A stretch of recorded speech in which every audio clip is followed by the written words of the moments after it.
이 새벽에 주 앞에 나오신 분들을 진심으로 환영합니다. 찬송가 176장을 찬양드리겠습니다.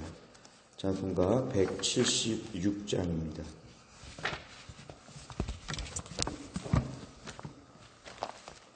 찬송가 176장 찬양하면서 새벽 기도를 시작하겠습니다. 주 어느 때 다시 오실는지 아는 이가 없으니 등 밝히고 너는 깨어 있어 주를 반겨 맞으라. 주 안에서 우리 몸과 마음이 깨끗하게 되어서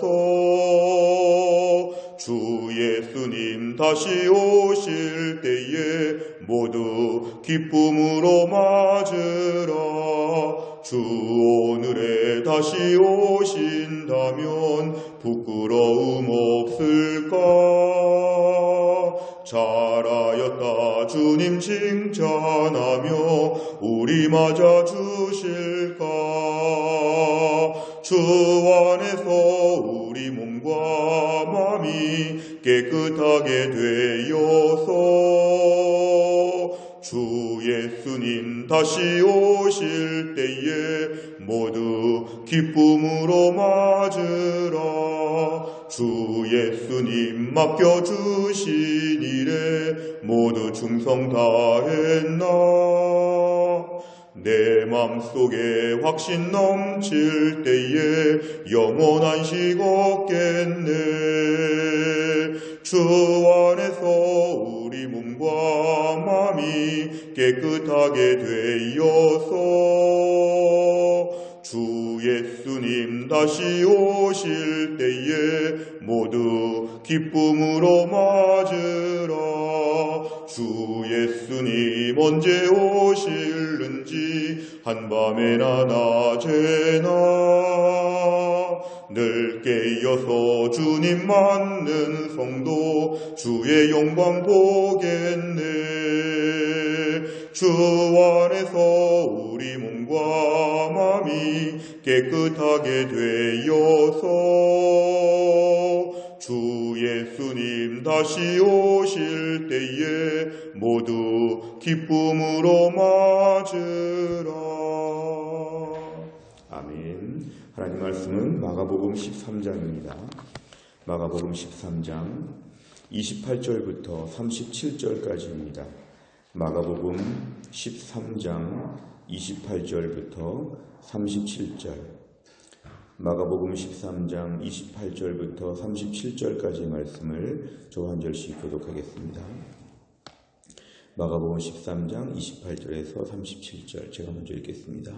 무화과나무의 비유를 배우라. 그 가지가 연하여지고 잎사귀를 내면 여름이 가까운 줄 아나니 이와 같이 너희가 이런 일이 일어나는 것을 보거든 인자가 가까이 곧 문 앞에 이른 줄 알라. 내가 진실로 너희에게 말하노니 이 세대가 지나가기 전에 이 일이 다 일어나리라. 천지는 없어지겠으나 내 말은 없어지지 아니하리라. 그러나 그날과 그때는 아무도 모르나니 하늘에 있는 천사들도 아들도 모르고 아버지만 아시느니라. 주의하라. 깨어있으라. 그때가 언제인지 알지 못함이라. 가령 사람이 집을 떠나 타국으로 갈 때에 그 종들에게 고난을 주어 각각 사물을 맡기며 문지기에게 깨어있으라 명함과 같으니 그러므로 깨어있으라. 집 주인이 언제 올는지 혹 저물 때일는지 밤중일는지 타굴 때일는지 새벽일는지 너희가 알지 못함이라. 그가 호련히 와서 너희가 자는 것을 보지 않도록 하라. 깨어있으라. 내가 너희에게 하는 이 말은 모든 사람에게 하는 말이니라 하시니라. 아멘. 예수님께서는 십자가를 지시러 예루살렘의 마지막에 오셔서 십자가를 지시기 직전에 많은 말씀들을 하시는데요. 오늘 본문의 말씀은 어제 말씀과 이어지는 말씀으로 종말에 대한 말씀을 하고 계십니다. 어제 13장 14절 이하의 말씀을 들면 종말의 때에 어떤 일들이 일어날지를 우리에게 말씀하시면서 그 때가 점점 다가오고 있다는 종말 의식에 대한 말씀을 주셨다면 오늘 말씀은 그 종말의 때가 가까이 있을 때 어떻게 대비해야 되는지 태도에 대한 말씀이 오늘은 핵심을 이룹니다. 28절에 보면 이 무화과 나무에 대한 비유를 배우라 그랬는데, 무화과 나무는 당시에 매우 흔한 나무이고 지금도 무화과 나무는 매우 흔한 나무입니다. 그런데 무화과 나무의 특징이 뭐냐면 가지가 연하여지고 가지가 부들부들해지고 새 잎이 나오기 시작하면 여름이 가까운 때라는 것입니다. 그러니까 이거는 이스라엘 사람이라고 하면 누구나 알 수 있는 것인데, 무화과 나무가 연하여지고 잎사귀를 내는 그런 모습들이 보이게 되면 여름이 가까이 오고 있구나, 분명한 징조가 된다는 것입니다. 29절에 보면 이와 같이 너희가 이런 일이 일어나는 것을 보거든. 이런 일이라고 하는 것은 어제 읽은 말씀들, 말세의 여러 징조들, 이런 것이 벌어지게 될 때에 그렇다면 여름이 가까이 온다 이렇게 말하는 것처럼 예수님 올 때가 가까이 오고 있구나, 이렇게 알라고 하는 것입니다. 사실 29절 말씀까지를 끊어서 보면 어제의 말씀들이 오늘날 많이 일어나고 있습니다. 세상에 많은 환란들이 있고 이단들이 득세하고 있고 여러 가지 혼란스러운 많은 일들이 벌어지게 될 때 오늘날 우리는 경각심을 가져야 한다는 것이죠. 주님 오실 때가 가까이 왔구나. 주님 오실 때 가까이 왔구나. 주님 오시면 어떻게 해야 될까? 여기에 대해서 분명한 징조를, 영적 교훈을 얻으라는 것입니다. 30절 말씀, 이 세대가 지나가기 전에 점점 더 가까이 오고 있는 말씀을 하십니다. 천지는 다 없어지겠다는 것은 예수님 오실 때 모든 천지 만물이 다 없어지지만 예수님 말씀은 끝까지 있다는 말씀을 하시고, 32절, 그날과 그때는 아무도 모른다. 오늘날 이단들의 특징은 종말에 대해서 안다고 하는 게 이단입니다. 이단을 판별하는 기준 중에 하나는 종말의 때를 알고 우리만 알고 있다면 100% 이단입니다. 이건 더 볼 것도 없습니다. 왜냐하면 오늘 32절에 그날과 그때는 아무도 모른다 그랬습니다. 천사들 아들도 모르고 아버지만 아시느니라. 33절 이하가 오늘 본론입니다. 주의하라, 깨어있으라입니다. 깨어있다는 건 한밤중에도 보초가 깨어있는 것처럼 한밤중에 눈을 뜨고 있으라는 것입니다. 주의하라, 깨어있으라. 그때가 언제인지, 주님이 지금 오실지, 1시간 뒤에 오실지, 올해 안에 오실지, 내년에 오실지 전혀 알지 못하기 때문에 이럴 때 제일 좋은 방법은 뭐냐면 항상 깨어있는 것입니다. 34절에 보니까 또 깨어있으라. 하나 예를 들고 계시죠. 어떤 사람이 집안의 모든 걸 맡기고 멀리 갔는데 종들에게 항상 깨어있으라. 내가 갑자기 올지 모른다. 이렇게 말하고 떠났습니다. 34절, 35절, 36절까지를 보면 너희가 자는 것을 보지 않도록 하라. 참 억울한 것입니다. 왜냐하면 10분 전까지 깨어 있었는데 지금 잠들었을 때 지금 와서 주인이 혼내면 참 억울한 것이죠. 한편으로는 내가 오늘까지만 좀 놀고 내일부터는 깨어 있겠다고 해도 소용이 없죠. 주인이 내일 오면 좋은데 오늘 오게 되면 오늘은 태만하고 놀고 있다가 만나기 때문에 오늘 부끄러운 것이죠. 결국 어제, 오늘, 내일 항상 깨어 있어야 된다. 깨어 있어야 된다.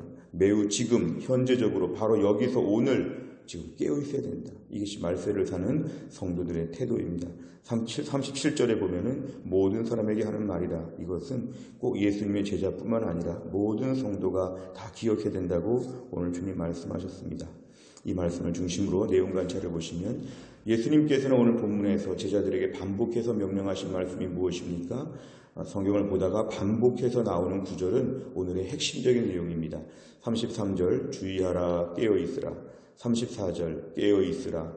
35절 깨어있으라. 36절 자는 것 보지 않게 하라. 37절 깨어있으라. 한마디로 뭐냐면 깨어있으라, 깨어있으라. 영어로 하면 stay awake, 깨어있는 상태로 유지하고 늘 눈을 뜨고 있으라는 것이죠. 지금 눈을 뜨고 있으라고 예수님께서는 말씀하셨습니다. 두 번째, 예수님께서는 종말의 때가 어떻게 임한다고 말씀하셨습니까? 예수님 말씀에 분명히 오시는데 그 때를 아무도 모르는데 갑자기 오신다고 합니다. 갑자기. 이런 징조들이 벌어지고 있는 중에 언제쯤 오실지 갑자기 오신다. 그렇기 때문에 종말의 때는 갑자기 임한다고 얘기합니다. 세 번째를 보면 예수님께서 종말의 때는 아버지 하나님 한 분만 아신다고 하신 까닭은 무엇입니까? 우리가 모르기 때문에 오늘도 긴장하고 있으라는 뜻입니다. 만약에 종말의 때를 분명히 가르쳐 주시면 사람들의 마음이 어떨까요? 직전까지 놀다가 마지막에 긴장하죠. 종말의 때가 명확하게 알려지면 사람들은 그 전까지 먹고 마시고 놀게 되어 있습니다. 교회도 잘 안 나오고 성경도 잘 안 보고 기도도 안 하고 적당히 살다가 주님 오실 때쯤 돼가지고 그때 이제 정신 차리고 집중적으로 믿음 좋은 것처럼 살 수 있죠. 또 오늘 말씀에서는 하나님 우리에게 원하시는 건 이것입니다. 말세에 항상 종말을 준비하고 오늘도 주님이 재림하실 수 있다는 마음을 가지고 긴장하라는 것입니다. 주님이 언제 오실지 모릅니다. 내가 옛날에 교회에서 봉사 많이 했습니다. 내가 옛날에 기도 많이 했습니다. 내가 옛날에 어떤 사람이었습니다. 아무 소용이 없지요. 오늘 하루를 긴장하고 살았느냐? 신앙생활은 항상 하루치 은혜를 구하면서 하루치 믿음을 보여드리는 게 신앙생활입니다. 하루치씩 은혜를 주시는 주님 앞에서 우리도 하루씩 믿음으로 살고 집중해야 됩니다. 내일을 미리 염려할 필요가 없는 것은 내일은 내일 또 인도해 주시기 때문에 오늘 소박한 목표, 오늘 하루 믿음으로 살겠습니다. 오늘 하루 꼭 기도하겠습니다. 오늘 하루 꼭 말씀 읽겠습니다. 내가 이번 한 주간 동안 꼭 공예배 드리겠습니다. 영적인 분별력으로 악한 사람들과 어울리지 않고 믿음 좋은 사람들과 내가 계속 영적 교제를 나누겠습니다. 계속 결심하는 것이죠. 오늘 하루치만.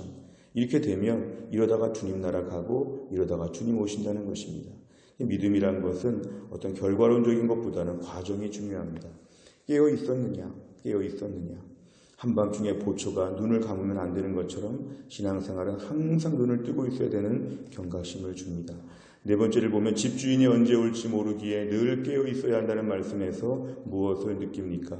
네 번째 문제는 항상 우리 자신을 돌아보죠. 최근에 좀 잠잘 때가 언제였는가? 최근까지 눈을 크게 뜨고 있다가 이제 갑자기 눈을 감고 잠든 적이 언제였는가? 나는 지금 깨어있는가? 깨어있다는 것은 매우 구체적입니다. 매일매일 30분 이상 기도하고 있으면 그 사람은 깨어있는 사람입니다. 매일매일 성경을 큐티하고 통독하고 지금쯤 사무엘 하를 읽고 있다면 이 사람은 말씀에 깨어있는 것이죠. 예배 시간에 미리 준비하고 예배 시간에 최선을 다하여 뜨겁게 찬양하고 예배 태도를 보면 깨어있는지 잠자고 있는지를 알 수 있습니다. 분별력을 가지고 누구를 만나야 될지, 누구를 만나면 영적인 손해가 되는지 분별력을 가지고 대처할 수 있다면 우리가 오늘도 하나님 앞에서 깨어있는 것을 보여줄 수 있죠. 문제는 잠자지 않도록 나 자신을 돌아보는 게 필요합니다. 신앙생활은 자랑할 것이 없고 오늘 하루 나 챙기기에 바쁩니다. 내가 오늘도 깨어있게 하여 주옵소서. 우리 주변의 사람들 앞에서 내 믿음에 깨어있는 것을 보여주시기 바랍니다. 다음 주간 저희가 특별 새벽 기도를 한다. 깨어있는 사람들은 특별 새벽 기도일 때 기도하죠. 왜냐하면 이때 말세이기 때문에 그렇죠. 우리가 오늘날 신앙생활 하면서 항상 깨어있어야 된다. 잠자지 않도록 해야 된다. 옛날에 깨어있었던 것 아무 소용이 없습니다. 지금 오늘 깨어있느냐가 매우 중요하죠. 사탄은 호시탐탐 잠자는 영혼들을 노립니다. 누가 기도하지 않는가? 누가 말씀 보지 않는가? 누가 예배에 집중하지 않는가? 사탄이 교묘하게 알고 그 사람부터 넘어뜨려서 결국은 하나님 앞에서 변질되게 만드는 것입니다. 신앙생활은 오늘 깨어있는가? 마지막, 내가 깨어있지 못해 주님께서 주신 시간과 물질을 낭비한 적은 언제였습니까? 주님께서 다시 오실 날을 위해 내게 맡겨주신 일에 깨어 충성하려면 어떤 결단이 필요합니까? 결국 오늘도 우리에게 중요한 기도 제목은 뭐냐면은 깨어있어서 주님께 어서 시간과 물질을 바치고 오늘도 모든 것에 집중하라는 그런 뜻입니다. 오늘 34, 35절에 한 종이 나와 있는데요. 이 종이 일을 할 때에 주인이 언제 올지 모르기 때문에 깨어있으라고 말한 것처럼 우리가 오늘 교회 안에 직분들도 깨어있는 상태로 감당해야 됩니다. 내가 오늘 주를 위해 할 수 있는 책임과 가정과 교회와 나라와 민족을 위해서 내가 뭘 해야 될지 깨어있어야 됩니다. 경각심을 가지고 깨어있는 가운데 내가 오늘도 눈 감지 않도록 오늘도 눈 뜨고 주를 섬기고 주의 백성으로서의 온전한 믿음의 삶을 잘 감당할 수 있기를 간절히 바랍니다. 기도하겠습니다. 아버지 하나님 감사합니다. 하나님께서 이 새벽에 저희를 깨워주신 하나님, 말세를 사는 저희들에게 말세에 대비하는 태도를 가르쳐 주셨습니다. 누가 봐도 말세라고 하는 지금의 때를 살면서 세상의 불신자들처럼 세상이 왜 이렇게 가냐고 세상적인 안목으로만 모든 걸 평가하지 아니하고 이 모든 뉴스와 이 모든 세상의 사건들을 바라보며 주님 오실 날이 가까이 오고 있다면서 영적으로 대비하는 믿음의 사람들이 되게 하여 주시옵소서. 오늘 말씀에 주의하라, 깨어있으라, 깨어있으라, 깨어있으라 얼마나 많이 말씀하셨는지 모릅니다. 주여 최근까지도 깨어있어야 되는데 잠시 눈을 감고 몇 주째 몇 달째 몇 년째 눈을 감고 있다면 눈을 뜨게 하여 주시고 오늘 주님이 오신다고 할지라도 아멘 할렐루야 깨어있고 기다리고 있고 긴장하고 있는 태도로 우리 주님을 맞이할 만한 영적인 태도를, 영적인 각성을 할 수 있도록 하나님이 함께하여 주시기를 간절히 원합니다. 우리 안에 자꾸만 파고드는 느슨한 마음들, 설마 오늘 주님이 오시겠는가? 설마 주님이 내일 오시겠는가? 안일하게 먹고 마시고 즐겁게 세상 사람과 똑같이 어울려 살고 있었던 모든 태도를 다 정리하고 오늘도 주님 오시면 그대로 주님 앞에 영광스럽게 우리 주님을 환영하며 주님 앞에 기쁨으로 나아갈 수 있는 믿음의 사람 되게 하여 주옵소서. 매일매일 기도하면서 우리 육신적으로 나태해지지 아니하고 깨어있게 하시고 말씀 보면서 주님의 뜻을 매일매일 분별하여 깨어있게 하여 주시고 예배 시간마다 전심을 다해 예배하는 가운데 나의 깨어있는 모습을 하나님과 사람들 앞에 보여주며 깨어있는 성도들이 될 수 있도록 인도해 주시기를 간절히 원합니다. 하나님 앞에 특별 새벽 기도회가 한 주간 남아있는데 저희들의 마음에 집중적으로 깨는 시간이 되게 하시고 잠자는 성도들이 깨어나게 하여 주시고 잠자는 직분자들이 깨어나게 하여 주시고 경각심을 가지고 말세를 사는 이 하나님 영적인 경각심을 가지고 이 어려운 때를 믿음으로 감당하도록 하나님이 함께하여 주시기를 원합니다. 아버지 하나님 간절히 기도합니다. 이번 한 주간 동안도 교회 안의 모든 사역들 가운데 하나님께서 은혜를 베풀어 주시고 한 주간 동안 모든 성도들 어디에 있든지 간에 하나님이 돌보아 주시고 이번 한 주간 동안도 우리 주님 앞에서 은혜 충만하고 매일매일 승리하고 매일매일 믿음을 지키는 매일매일 주님의 이적과 기사를 볼 수 있는 축복의 한 주간이 될 수 있도록 하나님이 함께하여 주옵소서. 모든 말씀을 예수님의 이름으로 기도하옵나이다. 아멘. 우리 화요일마다 기도하는 제목은 교회 지도자들을 위해 기도합니다. 29번부터 42번까지입니다. 29번부터 42번까지 내용을 가지고 우리가 오늘 기도하도록 하겠습니다. 담임 목사, 교역자, 장로, 평신도 지도자, 순장들을 위해서 기도합니다. 29번 다 같이 읽겠습니다. 우리 교회의 평신도 지도자들이 은혜 받는 일에 먼저 힘쓰게 하시고 굳은 일 힘든 일에 앞장서서 섬기게 하옵소서. 아멘. 평신도 지도자들에게 교회의 영광과 시대를 향한 비전을 보여주시고 기도의 진자리 마른 자리를 무릎으로 감당하게 하옵소서. 아멘. 평신도 지도자들에게 교회의 사랑의 마음을 더하셔서 피로 값주고 사신 교회를 더욱더 사랑하게 하시고 눈물로 섬기게 하옵소서. 아멘. 담임 목사님에게 새 몸과 새 마음과 새 영을 부어주셔서 아비의 마음과 목자의 심정으로 몸된 교회를 섬기게 하옵소서. 아멘. 육체의 한계를 아시는 주님께서 담임 목사님을 붙드사 곤비치 않고 지치지 않는 강건함을 허락해 주옵소서. 아멘. 교육자들이 담임 목사님 중심으로 한 마음이 되어 교회와 성도를 섬김에 있어서 부족함이 없게 하소서. 아멘. 교육자들에게 말씀의 권세를 허락하여 주셔서 성령 충만한 말씀 선포자들이 되게 하옵소서. 아멘. 교육자들의 삶의 영성관리, 언행심사 등 모든 면에서 성도들에게 신앙생활의 모범이 되게 하옵소서. 아멘. 교육자들의 가정을 평강의 평강으로 인도해 주셔서 목회에 전념할 수 있는 환경과 여건을 허락하여 주옵소서. 아멘. 주님의 영광스러운 몸된 교회를 앞장서서 섬기는 모든 장로님들의 가정과 사업에 복의 복을 더하여 주옵소서. 아멘. 하나님께서 당회를 붙드셔서 교회의 중요한 결정을 기도 가운데 하나님의 뜻을 따라 순종하게 하옵소서. 아멘. 서로를 존중하고 사랑이 가득한 당회가 되기 위해 날마다 눈물로 기도해주며 아껴주며 동역자 의식으로 견고해지게 하옵소서. 아멘. 장로님, 권사님, 안수집사님들이 초신자 젊은이들 앞에서 먼저 헌신하고 충성하는 모범이 되게 하옵소서. 아멘. 교회의 지도자들이 주님의 비전을 보게 하시고 한 마음으로 그 비전을 위해 힘차게 전진하게 하옵소서. 아멘. 주기도문합니다. 하늘에 계신 우리 아버지여, 이름이 거룩히 여김을 받으시오며 나라 임하옵시며 뜻이 하늘에서 이룬 것 같이 땅에서도 이루어지이다. 오늘날 우리에게 일용할 양식을 주옵시고 우리가 우리에게 죄 지은 자를 사하여 준 것 같이 우리 죄를 사하여 주옵시고 우리를 시험에 들게 하지 마옵시고 다만 악에서 구하옵소서. 대개 나라와 권세와 영광이 아버지께 영원히 있사옵나이다.